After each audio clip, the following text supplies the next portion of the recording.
So yeah, this is Dagon. Let's begin. Dagon is a faithful interactive adaptation of the H.P. Lovecraft work, focused on story and atmosphere. You will not find difficult choices, action sequences, or inventory management here, and movement is limited to progressing through locations along with the plot. Yeah, this is like you know, a walking sim, but you know, it's a freaking Lovecraft one. I am writing this under an appreciable mental strain, since by tonight I shall be no more.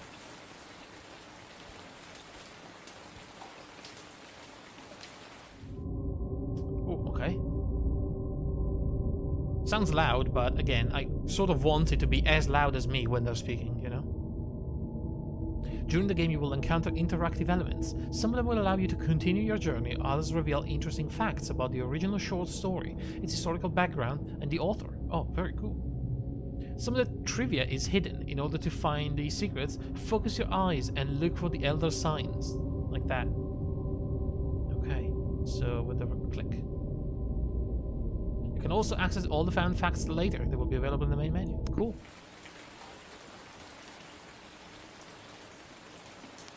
Alright. I can't move, so I guess I have to click that. Penniless, and at the end of my supply of the drug which alone makes life endurable, I can bear the torture no longer, and shall cast myself from this garret window into the squalid street below. Oh dear.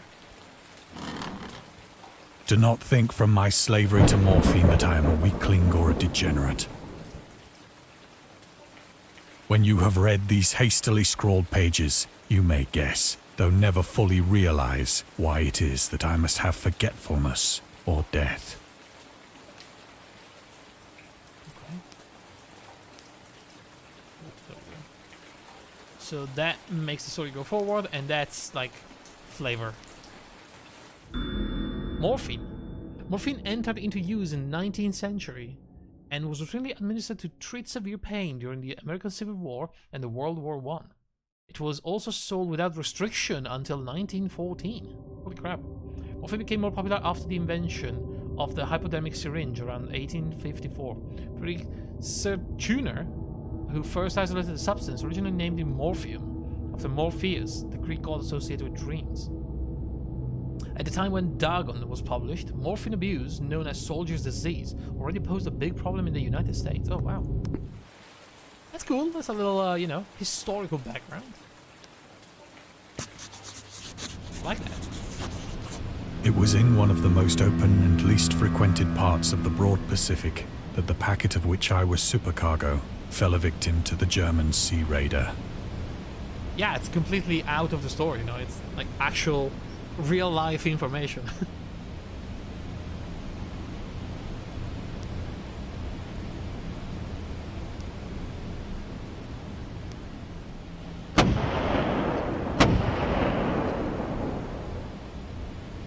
The Great War was then at its very beginning, and the ocean forces of the Hun had not completely sunk to their later degradation. So that our vessel was made a legitimate prize, whilst we of her crew were treated with all the fairness and consideration due us as naval prisoners. Right. What is that? The Huns. The Huns were Central Asian nomads who established a dominion in Europe and invaded the Roman Empire in the 5th century. They were known as brutal, deadly warriors and masters of quick raids who also developed the powerful composite bows, lassos, and early siege weapons. Whoa.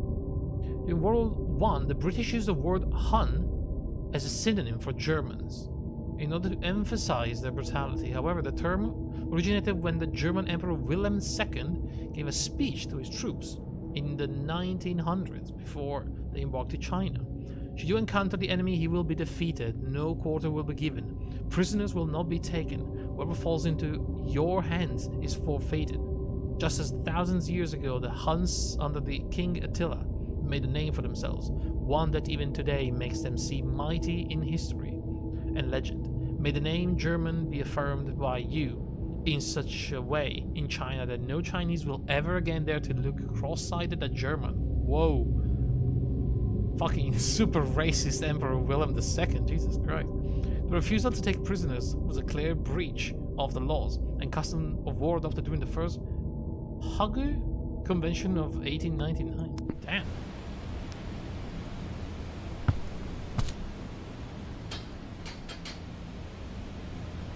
So liberal, indeed, was the discipline of our captors that 5 days after we were taken, I managed to escape alone in a small boat with water and provisions for a good length of time.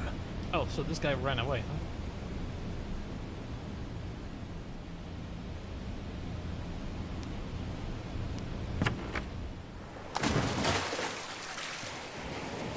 When I finally found myself adrift and free, I had but little idea of my surroundings. Never a competent navigator, I could only guess vaguely by the sun and stars that I was somewhat south of the equator. Right. Of the longitude, I knew nothing, and no island or coastline was in sight. Yeah, that sucks.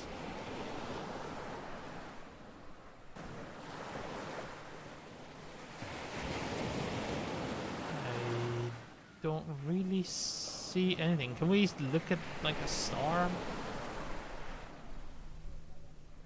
Oh. Well, the moon, I suppose.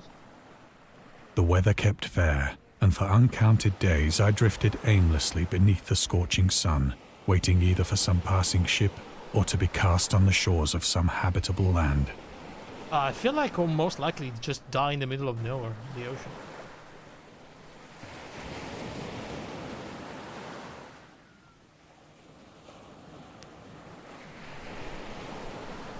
But neither ship nor land appeared, and I began to despair in my solitude upon the heaving vastness of unbroken blue. Yeah, exactly.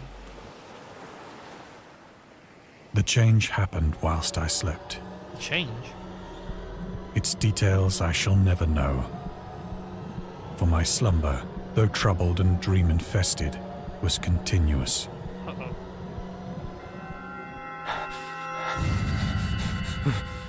Okay, then. Hi. Just a few, you know, giant octopuses or squids or whatever these things are.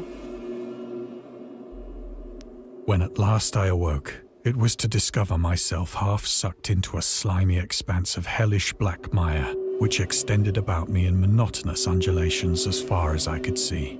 Yikes. And in which my boat lay grounded some distance away. Big yikes. Though one might well imagine that my first sensation would be of wonder at so prodigious and unexpected a transformation of scenery, I was in reality more horrified than astonished. I don't think anyone would feel wonder if, like, in an instant the scene changes to tranquil boat in the ocean to this. I think horrified is a good way to put it. For there was in the air, and in the rotting soil, a sinister quality which chilled me to the very core. The region was putrid with the carcasses of decaying fish, and of other, less describable things which I saw protruding from the nasty mud of the unending plain. You're not in immediate danger? I would feel in danger. Very immediate. If this is what I'd see, you know? But is that land? Is that like the sea is like goopy? Ugh. Perhaps I should not hope to convey in mere words the unutterable hideousness that can dwell in absolute silence and barren immensity. There was nothing within hearing and nothing in sight save a vast reach of black slime. Yet the very completeness of the stillness and the homogeneity of the landscape oppressed me with a nauseating fear. The sun was blazing down from a sky which seemed to me almost black in its cloudless cruelty, as though reflecting the inky marsh beneath my feet. That is sort of cool, though.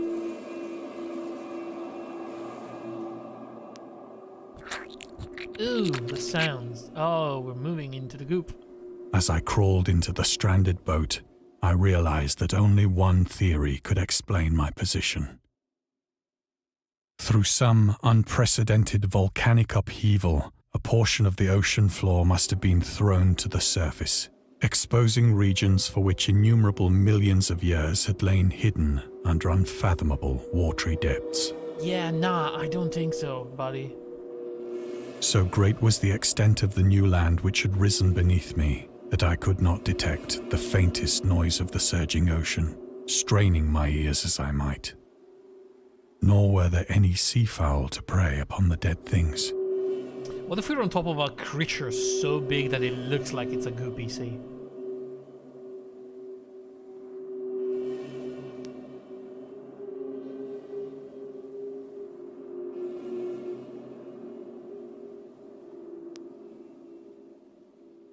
For several hours I sat thinking or brooding in the boat, which lay upon its side and afforded a slight shade as the sun moved across the heavens.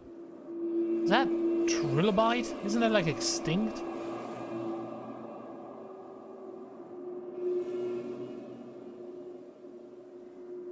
As the day progressed, the ground lost some of its stickiness and seemed likely to dry sufficiently for traveling purposes in a short time. Oh boy. Gonna move? That night I slept but little, and the next day I made for myself a pack containing food and water, preparatory to an overland journey in search of the vanished sea and possible rescue. This is a bad idea. This is a real bad idea. Oh my god, look at the tentacles. What the frick? On the third morning, I found the soil dry enough to walk upon with ease. The odor of the fish was maddening, but I was too much concerned with graver things to mind so slight an evil, and set out boldly for an unknown goal.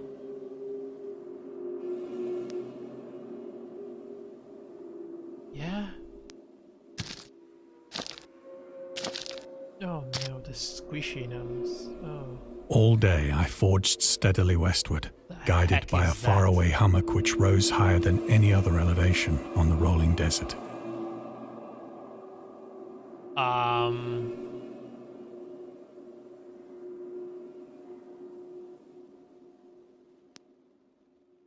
Yeah, I don't think that's human. You know, earthly, even. Human, definitely not, but not even from this earth. Alright, let's keep walking in the squishies. Oh god.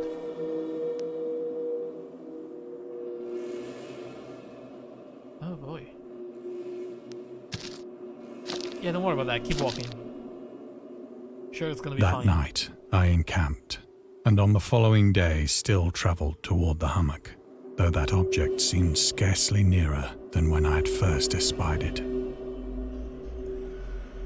The heck is that? The horrors of the ocean, the creator of the Cthulhu mythos and the fictional underwater city of R'lyeh, was convinced that life could not exist at the bottom of the ocean because the water pressure would make it uninhabitable. Today we know that the darkest depths of the ocean are home to many peculiar organisms. The deepest dwelling fish we have discovered so far, the marinara snailfish, can live about 8,000 meters, more than 26,000 feet below the ocean surface, in never-ending darkness and at hellishly crushing pressures, hundreds of times stronger than those found at sea level. Upon glancing at the modern photos of the deep-sea creatures, such as the anglerfish, the fangtooth, or the viperfish, and the truly Lovecraftian characteristic, it's hard not to find some irony in this. Really? Of all people, you're telling me that Lovecraft didn't believe in underwater creatures? That's insane. I mean, the guy was freaking crazy.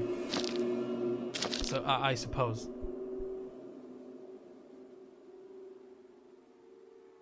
By the fourth evening, I attained the base of the mound, which turned out to be much higher than it had appeared from a distance. Right.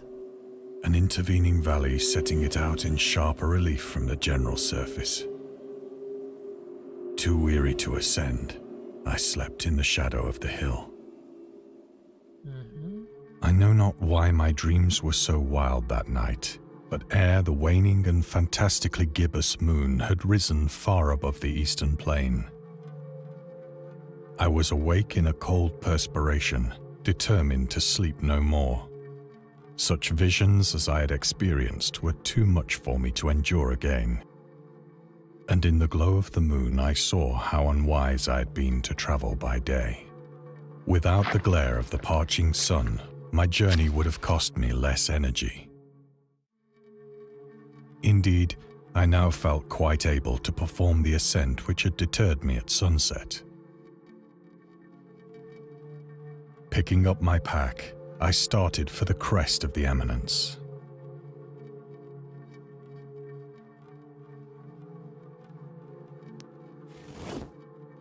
I have said that the unbroken monotony of the rolling plain was a source of vague horror to me, but I think my horror was greater when I gained the summit of the mound and looked down the other side into an immeasurable pit or canyon, whose black recesses the moon had not yet soared high enough to illumine. I felt myself on the edge of the world, peering over the rim into a fathomless chaos of eternal night. Through my terror ran curious reminiscences of Paradise Lost, and of Satan's hideous climb through the unfashioned realms of darkness. I should really read Milton's Paradise Lost. I feel like I would appreciate it. As the moon climbed higher in the sky, I began to see that the slopes of the valley were not quite so perpendicular as I had imagined. Ledges and outcroppings of rock afforded fairly easy footholds for a descent. You did not go down, did you? Whilst after a drop of only a few hundred feet, the declivity became very gradual. Oh, you're a madman. Alright, down we go. Into the pit. Urged on by an impulse which I cannot definitely analyze, I scrambled with difficulty down the rocks and stood on the gentler slope beneath. That's a building, isn't it? Gazing into the Stygian deeps, where no light had yet penetrated. All at once, my attention was captured by a vast and singular object on the opposite slope, which rose steeply about 100 yards ahead of me. An object that gleamed whitely in the newly bestowed rays of the ascending moon. Okay. Here we go. That it was merely a gigantic piece of stone, like a monolith. I soon assured myself. But I was conscious of a distinct impression that its contour and position were not altogether the work of nature. A closer scrutiny filled me with sensations I cannot express. Oh boy. Wants me to go there, huh?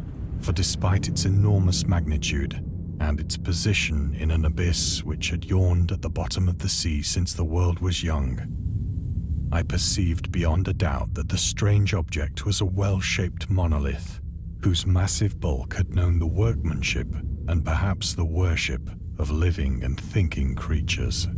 Dazed and frightened, yet not without a certain thrill of the scientist's or archaeologist's delight, I examined my surroundings more closely. Yeah, did I? Oh, here we go. Still squishy, by the way. The moon, now near the zenith, shone weirdly and vividly above the towering steeps that hemmed in the chasm. Heck? And revealed the fact that a far-flung body of water flowed at the bottom, winding out of sight in both directions and almost lapping my feet as I stood on the slope. Across the chasm, the wavelets washed the base of the cyclopean monolith, on whose surface I could now trace both inscriptions and crude sculptures.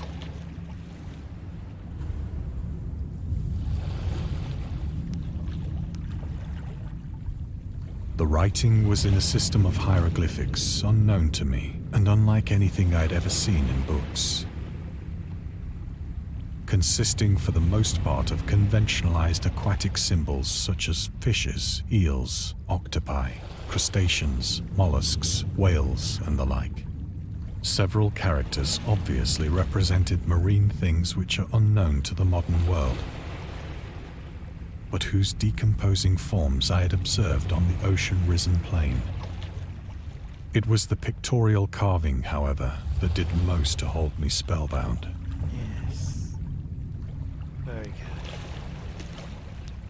Very good. Look at that guy.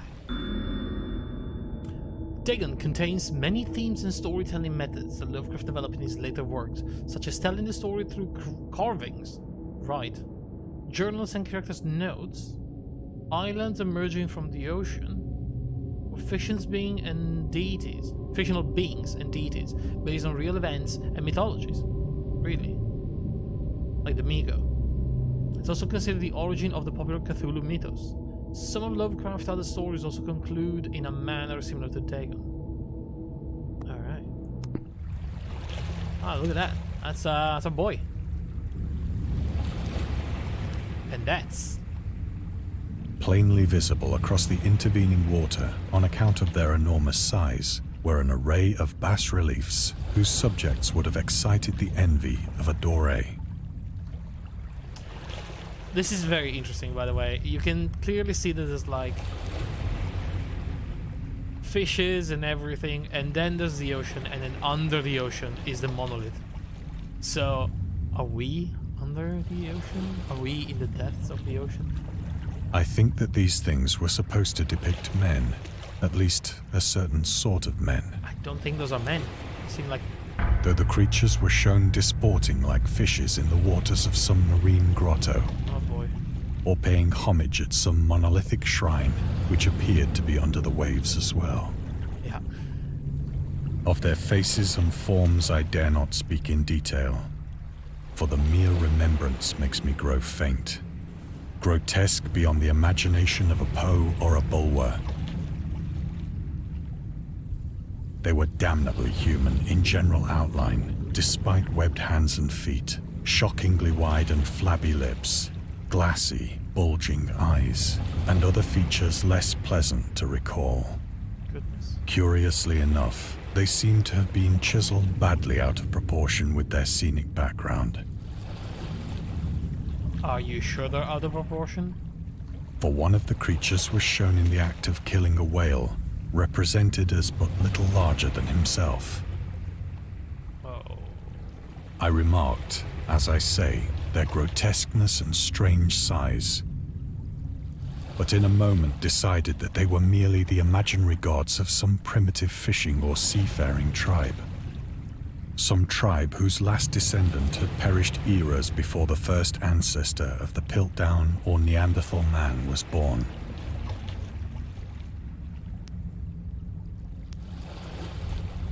Awestruck at this unexpected glimpse into a past beyond the conception of the most daring anthropologist, I stood musing whilst the moon cast queer reflections on the silent channel before me. Then, suddenly, I saw it. What? What did you see? Oh. Uh-oh. With only a slight churning to mark its rise to the surface, the thing slid into view above the dark waters. Polyphemus-like and loathsome, it darted like a stupendous monster of nightmares to the monolith, about which it flung its gigantic scaly arms, the while it bowed its hideous head and gave vent to certain measured sounds. I think I went mad then. Of my frantic ascent of the slope and cliff, and of my delirious journey back to the stranded boat, I remember little.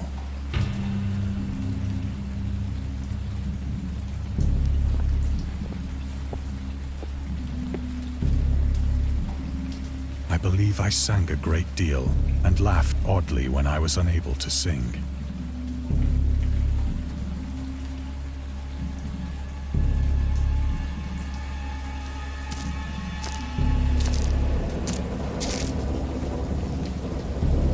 I have indistinct recollections of a great storm sometime after I reached the boat.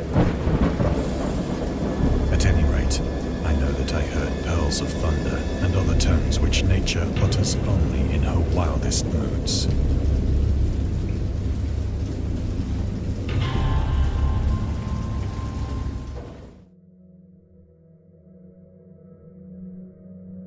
When I came out of the shadows, I was in a San Francisco hospital. Brought thither by the captain of the American ship which had picked up my boat in mid-ocean. In my delirium, I had said much, but found that my words had been given scant attention. I probably discounted as a, soldier, shell-shocked or something like that. Of any land upheaval in the Pacific, my rescuers knew nothing. Nor did I deem it necessary to insist upon a thing which I knew they could not believe. Oh, what's that? A journalist. Lovecraft was a prominent figure in the world of amateur journalism. In 1915, he started publishing his own journal called The Conservative, which included political and social commentary, poetry, short stories, and literary criticism written by him and other authors. However, he was a skilled wordsmith, but he also took criticism to heart, which resulted in his decision to step away from writing poetry and concentrate on weird fiction again for the first time since his teenage years. Dagon was published in 1917, one of the short stories written during that period. In this example excerpt from The Conservative, the master of horror fiction explains his attitude towards warfare and the idea of world peace. Where any sane human being can believe in the possibility of universal peace is more than a conservative can fathom. Should the entire civilized world agree simultaneously to disarm, one or more nations would undoubtedly retain secret armaments, and in a prosperous time take advantage of the more altruistic and less astute contemporaries in a wild career of conquest against the unarmed victims. No country is, or ever can be, above warfare, until the basic impulses of the human animal shall have miraculously changed. True.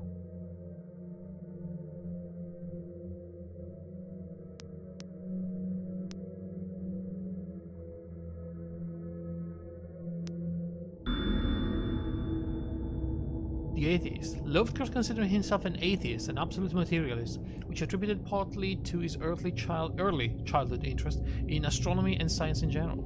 In his own words, "I am indeed an absolute materialist so far as actual belief goes, with not a shred of credence in any form of supernaturalism, religion, spiritualism, transcendentalism, metempsychosis, or immortality. All I say is that I think it is damned unlikely that anything like a central cosmic will, a spirit world, or an eternal survival of the personality exist. They are the most preposterous and unjustified of all the guesses which can be made about the universe, and I am not enough of a hair splitter to pretend that I don't regard them as errant and negligible moonshine. In theory, I am an agnostic, but pending the appearances of radical evidence, I must be classed practically and provisionally as an atheist."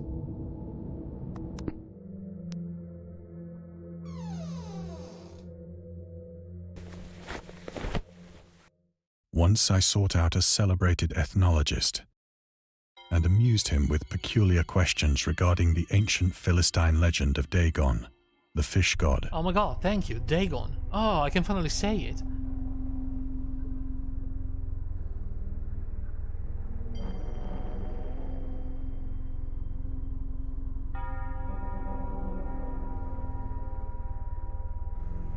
Oh, let's...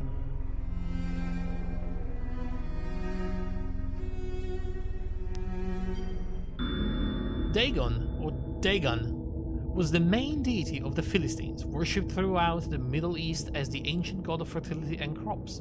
In Hebrew, the word Dagon was a common noun for grain. The rulers of Akkad, Mesopotamia, chose him as the patron saint of the war conquests. He also appeared as the judge of the dead in an Assyrian poem and an underworld prison warder in one of the Babylonian texts. He is often mistakenly taken for a fish god due to the wrong interpretation of its name. As in Hebrew, the word Dag means fish. In H.P. Lovecraft works, Dagon is an underwater deity ruling over the deep ones, a humanoid race with fish traits that resides in the ocean. He is worshipped by a secret cult called the Esoteric Order of Dagon. Nice.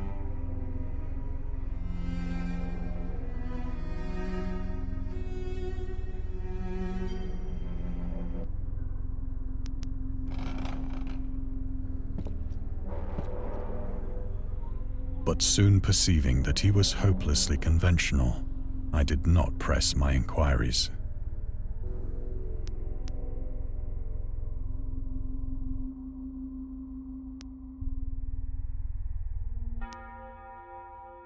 Ooh, what's this? The Marketer.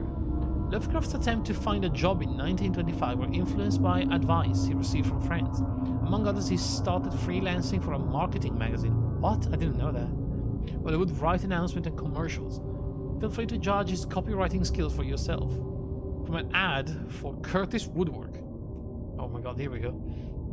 Curtis Woodwork embraces both the usual structural units and the cleverest contrivances of built-in or permanent furniture, such as bookcases, dressers, buffet, and cupboards.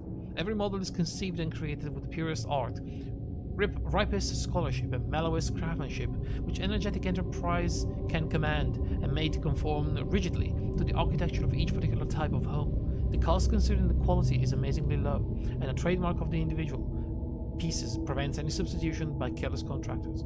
I feel like he was way too articulate in making freaking ads. Like, the average citizen would probably find this very difficult.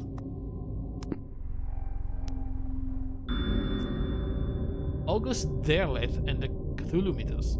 August Derleth was an American writer and anthologist. He also befriended Lovecraft and published many of his works through his company, Arkham House. Although he greatly contributed to the popularization of the author's work after his death, he is surrounded by numerous controversies. One of his most questionable decisions involved introducing the good versus evil doctrine, that was a devout Catholic, to the Cthulhu Mythos, which contrasted with Lovecraft's view of the world and his approach to cosmic horror. As a result, the author's work are often misunderstood and misrepresented in today's culture. Interesting. It is also worth noting that Lovecraft was never really interested in creating mythology, and the term Cthulhu Mythos was coined by Delreth after the author left the mortal plane. Huh.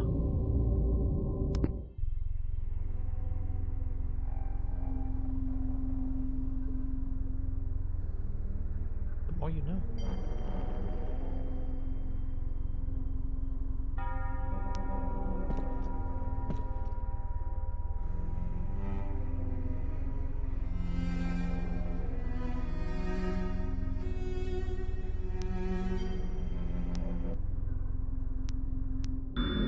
There was something there. It was a secret one. The scientist. These days, the word scientist is a widely accepted term, but at the time Dagon was published, it was subject to a wide debate. After the author used it in the story, critics pointed out that man of science was a more appropriate term to employ. He admitted, in defense of Dagon, that if Dagon were to be reprinted, he would indeed use the phrase as they suggested. Scientist was coined as an analog to artist, to be used when referring to those studying different branches of science. Yet, in the 19th and early 20th century, scientific researchers in Great Britain and the United States were of the opinion that man of science, resembling the term man of letters, was the only proper choice among other things. It was gender-specific, indicating that science was an endeavor to be pursued only by one sex. The term scientist became more accepted only after World War II, and men of science started fading into obscurity as an old-fashioned synonym. There you go. Thank God.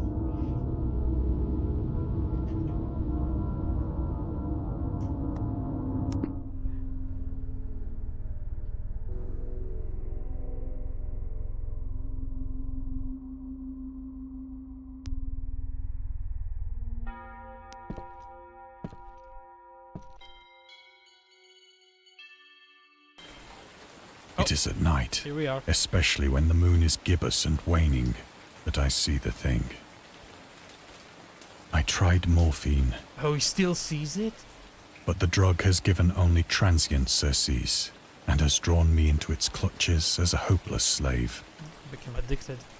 So now I am to end it all, having written a full account for the information or the contemptuous amusement of my fellow men.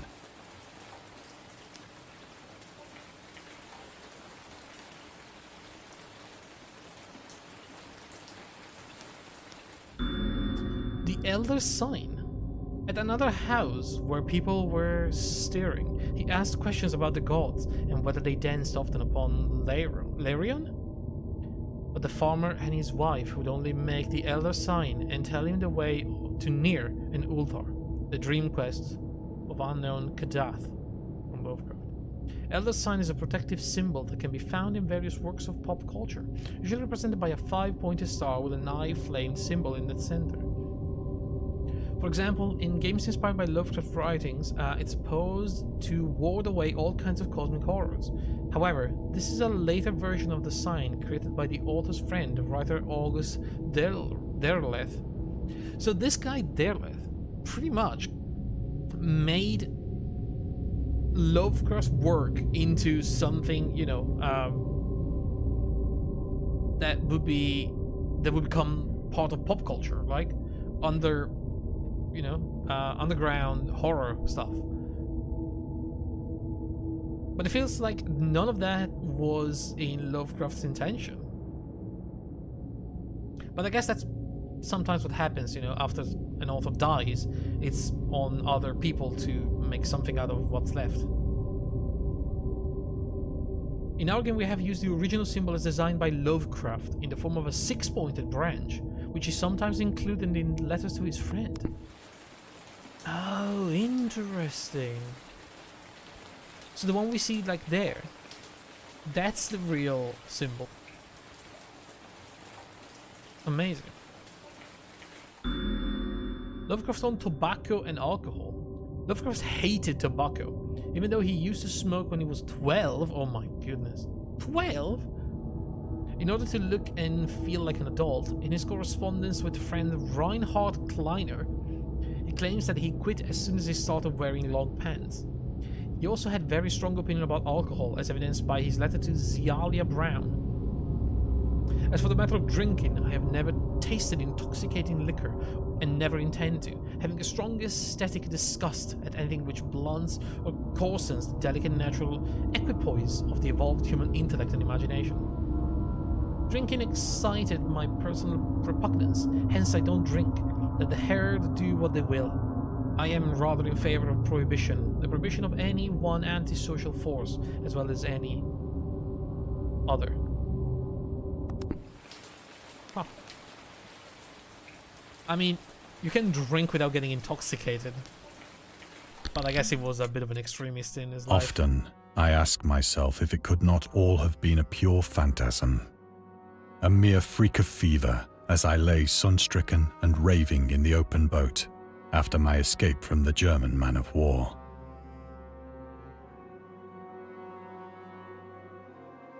This I ask myself, but ever does there come before me a hideously vivid vision in reply. I cannot think of the deep sea without shuddering at the nameless things that may at this very moment be crawling and floundering on its slimy bed, worshipping their ancient stone idols and carving their own detestable likenesses on submarine obelisks of water-soaked granite. I dream of a day when they may rise above the billows to drag down into their reeking talons the remnants of puny, war-exhausted mankind. Of a day when the land shall sink and the dark ocean shall ascend amidst universal pandemonium.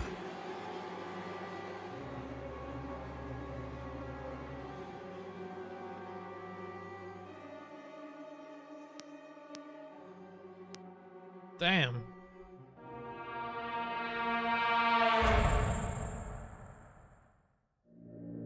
The end is near. What was that? What's that? Uh-oh. That's not good. I hear a noise at the door, as of some immense slippery body lumbering against it.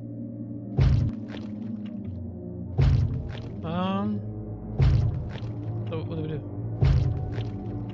Nope. Wasn't I supposed to jump off the window? That seems like a good idea right now. That's actually not terrible. All things considered, you know?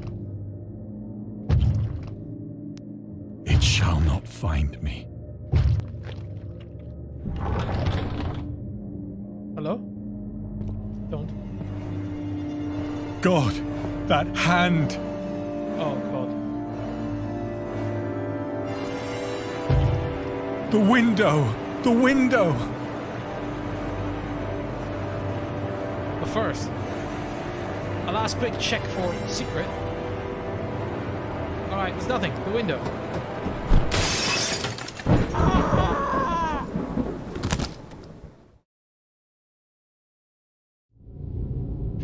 And there you go. That was Dagon. That was roughly how the actual novel goes. This was like a proper gamification of the novel, which I find, you know, there should be more of these things.